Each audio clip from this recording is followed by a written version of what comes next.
How's it going, everybody? I'm Digit, and this is the Streetcast podcast. I hope you all had a great week. I had a great 4th of July. It was a weird one with all this COVID stuff going around, and it still is a weird time. But I hope life is treating you all well, and I hope that you and your family, whoever they may be, family can be blood, family can be those beside you, whoever they may be, I hope they had a good 4th of July. If you're an American, if you're not an American, you know what? I hope you had a good week too. All right, well, let's talk about some stuff here. That was a new song, a new intro. I hope y'all enjoyed it. Found it on the Free Music Archive, and it is by RSPN by Blink and Kit.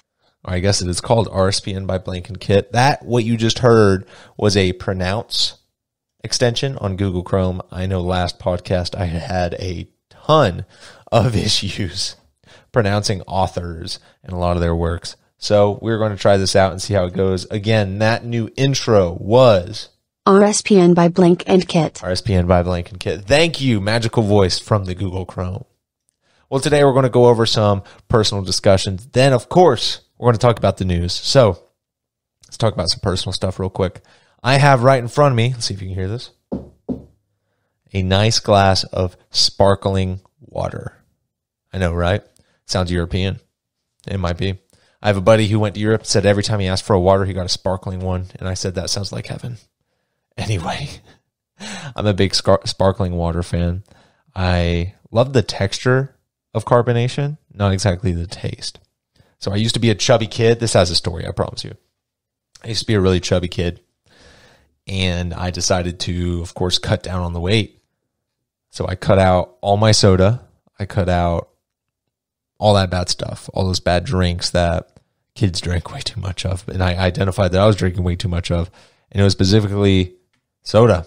So I just stopped drinking soda. And I drank water and juice for pretty much all my throughout when I made that decision, through my childhood, through high school, all that. And then, of course, I got to college and I was able to drink. And I decided, wow, I don't really like the taste of beer, but this carbonation stuff is really good in it. And I always drank really watered down beer like Corona. I don't know if it's watered down, but it's not as quote unquote tough guy. I always got made fun of by my friends for drinking a Corona, but I liked the carbonation in Corona. Corona had a lot more carbonation. It didn't have as high as an alcohol content, no, but to me, it just tasted better. I like the texture of carbonation. But then again, when you imagine a new 21-year-old who can drink all the beer he wants, started gaining weight, started gaining a lot of weight. I'm actually down, believe it or not, 40 pounds. I got up to 220, around 220. I think I'm 185 right now, so I'm getting close to 40 pounds down, which is awesome. And I do chalk that up to a lot of alcohol as I turned 21. But I cut out beer just because I knew it was a lot of carbs. I didn't like the taste. I just liked the texture. And I decided, hey, I'm going to really send it on the sparkling water thing. Before now, sparkling water has always been a treat. It's never really been something I've sought after or desired when I wanted something carbonated. But I'm living with the marvelous girlfriend, Lucille. I've talked about her last podcast. She's great. And she recommended that because I like sparkling water so much and I missed carbonation, I should get one of those soda streams, pop some water in there and carbonate some water. And I can just stop buying bottles that I don't like doing. I'm kind of morally opposed to buying bottled water, especially bottled carbonated water. And I can just fill myself up some my own. And I did. And it's working out pretty well. Here, I'm going to do a little sip test here. No, that's good stuff. I recommend to all you soda drinkers out there, if you drink soda not because of its taste or because you're addicted to caffeine or whatever is in Mountain Dew, and you still want that texture, that feel of drinking a soda, check out carbonated water. It's a lot better for you. Now, it doesn't keep you as hydrated as I would like. It is carbonated, so it doesn't help with that. So, usual, about every glass I drink of carbonated water, I'll drink a glass of uncarbonated, just plain water. Keep that hydration up. But I do recommend it to anybody who's on this whole soda thing. Check it out. Have some carbonated water. It's completely worth it to me. All right. Well, that's the whole water discussion today. I'm going to go into talking about what I've been watching lately. Me and Lucille have been watching Avatar: The Last Airbender. I watched this all the time as a kid. It's a great show. It has a lot of... Season 2's nuts. Season 1's kind of hard to get through if you've never watched it before. Season 1 is the kid part of the kid show, but after season 1, you get to season 2 and all, and it's very much has adult themes. So it's worth checking out if you're ever wanting an American, quote unquote, anime style kind of thing. It's a great show. But I wanted to share it with her, so we've been not trudging, but going through it. Trudging kind of implies that you don't like it. She's just fallen in love with the characters. We're watching the finale tonight. If you watch it on Netflix, an interesting part is they've combined a lot of the episodes into bigger episodes. So if it's a 1 to 2, there's a part 1 and a part 2 episode, they'll combine that into one big one. And just, it'll have all the same cuts, title screens, everything. They don't meld it at all. It's just like a 45-minute gap, but there is a pause in the middle of it where they go, Chapter 1, Episode 2, Part 2. It's really weird. Another thing about watching Avatar right now is you have to realize this show came out in, I think it was 2005. Let me double check this. I believe it was 2005. Avatar, yeah, it came out in 2005. Very, very, very, very, very much in the middle of Nickelodeon's high point. But again, this show was made for television, so there's commercial cuts. There's definite pauses, enough for a commercial to break. Suspense, quote unquote, suspense to build. But it's super weird coming from watching all these Netflix shows and Hulu shows that are made for a streaming platform that don't have built-in cuts for commercials, and going back and watching Avatar straight through an entire episode. All the commercials are gone, but all the commercial cuts are still there because at the time the show had to be made for commercial cuts. Super interesting. If you ever watch an old show like that, I'm sure you'll encounter it, because these cartoons and stuff were made specifically because they knew when the commercial cut would take place. Super cool. Is it annoying? A little bit, but it's watchable for sure. It's a great show, even with the timey things. It's just a product of its time in that regard. If you have never watched Avatar: The Last Airbender, I highly recommend it. I already said it, but I'll say it one more time. Season 1 is the kiddie part. Season 2 and 3 get a lot better. Season 2 and 3 get Season 2 is nuts. Season 3 towards the beginning and end get very nuts. All right. Well, that's Avatar. Next week, what we're going to talk about in regards to Avatar and a couple other things are some different ideas in American cartoons and literature versus Japanese cartoon and literature. And that's working for it versus being a chosen one or a prophecy. So we're going to be talking about that a little bit next week. Right now, we're going to move on to the news. That wraps up my whole personal discussion for this week. So the news, ladies and gentlemen. Now, as you know, I used to be more of a hobbyist streamer. I still stream from time to time, but I enjoy doing this podcast a lot more. But at the end of all my streams, we would go through and talk about the news, talk about different ideas, discussions, topics. Today, we have a myriad of different things to discuss. Last week, we talked about Dr. Disrespect. Now, there's no news on Dr. D, which is crazy. I think I predicted last week that we'd be able to see what's up. We still have nothing, though. It's pretty disheartening, actually. He must be in a lot of trouble if we still don't know what's up. So to Dr. Disrespect, sir, hope all is well and good luck to you, because this is a bit crazy. So no updates on Dr. Disrespect. If you do see an update, make sure it's viable if it's out there, just because a lot of theorists and internet detectives and little how do you say it? Twitter detectives there. All these Twitter detectives really think that they're able to figure out what's going on. Just make sure everything's correct that you've watched. People are theorizing left and right. All right, moving on to none other than the Xbox event. Microsoft just announced an Xbox Series X games event for July 23rd. We know Halo Infinite is going to be there.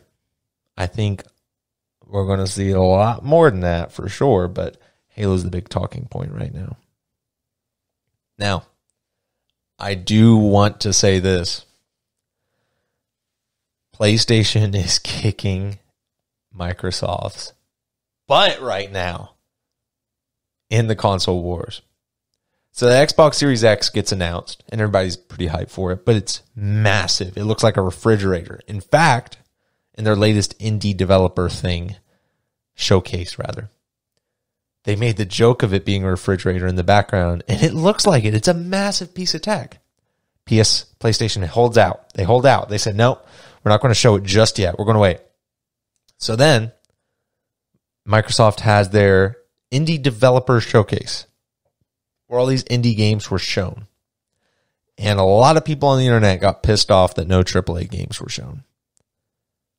While they did preface the event as an indie developer event, I kind of am with the people that got a little pissed off. They weren't justified to get as pissed off as they did, though. But AAA games deserve some love just as much as... Oh, I'm going to rephrase that. Indie games deserve some love just as much as AAA games. But you have to be careful how you showcase them. If you get everyone excited for a game showcase and it's just the indie one at first, I can see why people were a bit blue-balled by that. They want to see Halo. They weren't there to see games they've never heard of before. PlayStation, seeing all this, said, okay, we got this. And they had their event a couple weeks ago. I believe we talked about it too. And came out with their console, which looks smaller and better than the Xbox. And they showcased a lot of indie developers alongside AAA developers. They had a Spider-Man add-on. Maybe it wasn't an add-on, but like a new small mini game kind of thing. And they had Horizon Zero Dawn, the sequel. They had a couple other major announcements that had a lot of good indie showcases as well.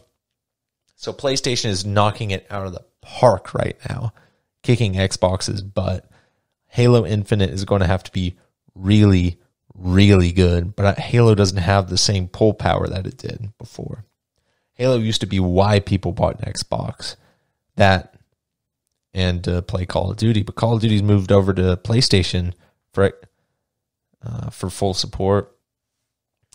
And Halo is kind of Xbox's last shooter, or last arm to have on a shooter. They kind of got to knock it out of the park on this one. I do expect there to be a battle royale for Halo Infinite. There's no way they don't do it. But a cool thing about that is I'd love to see the customization on a Halo Royale, or excuse me, a Halo Infinite Battle Royale. Can you imagine if you could customize all your armor and stuff so you would look completely different from your teammate? That'd be super cool. While in Warzone, you can customize your skin. It's just not the same as being able to customize every piece that you would have on your character. That'd be super dope. Even if it is a first person, even if you can't see your character while you play, it'd be cool for other players to see you just wreck them. That'd be super dope. It is funny how in Warzone, whatever skin you pick very much defines your play style and a little bit of your character too.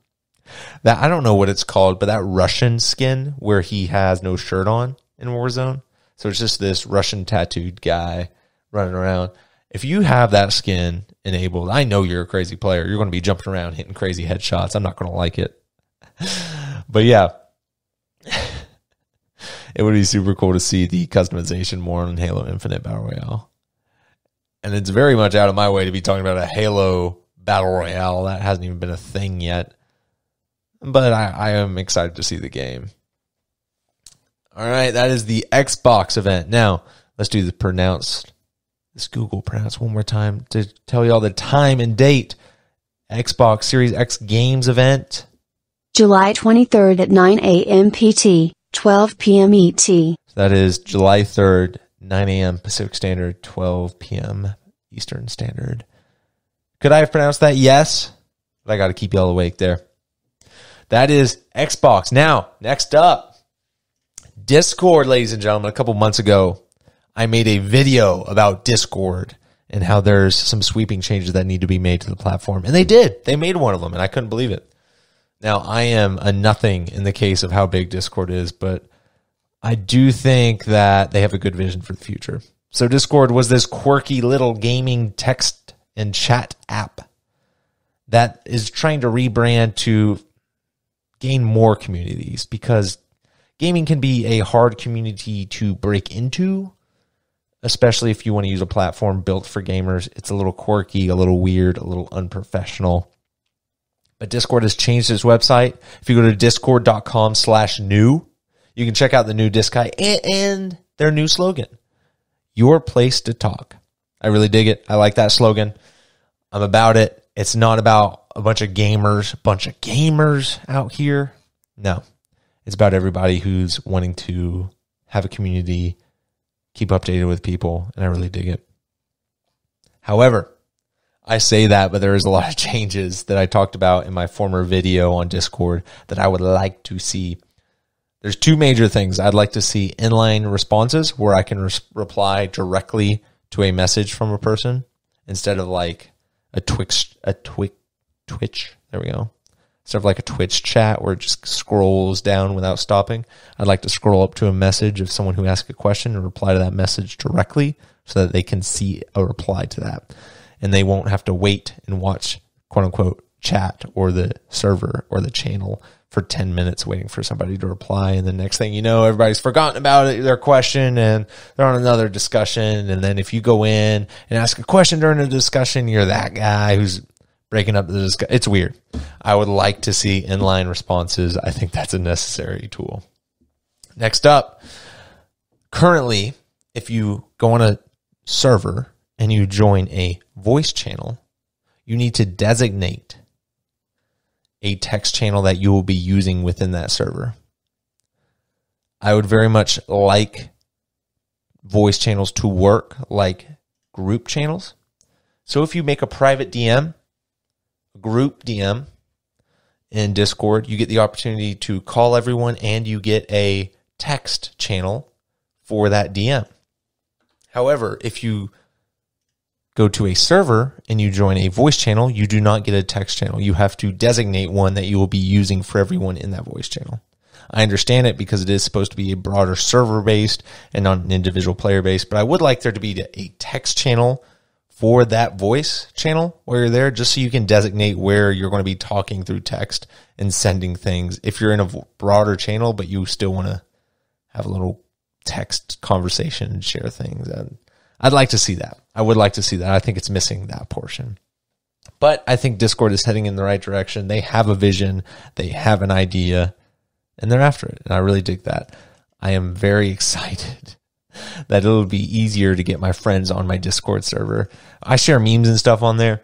And I think it's going to be a lot easier to get my friends on Discord now that it's a bit of a more of an open, inclusive community. I don't think they were exclusive before, but it's a lot easier for them to see Discord, your place to talk, instead of Discord, ow, wumpus, gamer reference, blah, blah, blah. It's hard to get people to download an app like that.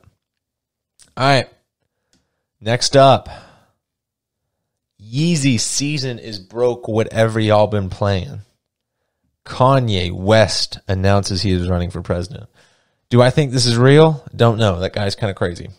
I talked to my brother about it, and he said Yeezy's about to drop an album. That's his prediction. Can I see it? 100%, ladies and gentlemen. 100% I can see Yeezy dropping an album. Just for the press. He says he's not running for president. But, whatever. I don't think it's not going to pan out anyway. So,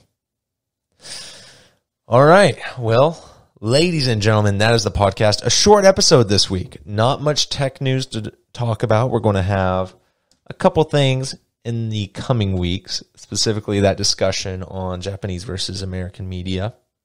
I'd be interested to see that. And hopefully Discord can roll out some changes here soon too. I'd really love to see those as well. But that's it for now. I hope that all of you had a good past week. And to those Americans like myself, happy July 4th. Hope that was safe with you and your family. So, I'm Digit, and this is the Streetcast Podcast. Hope you all have a great week.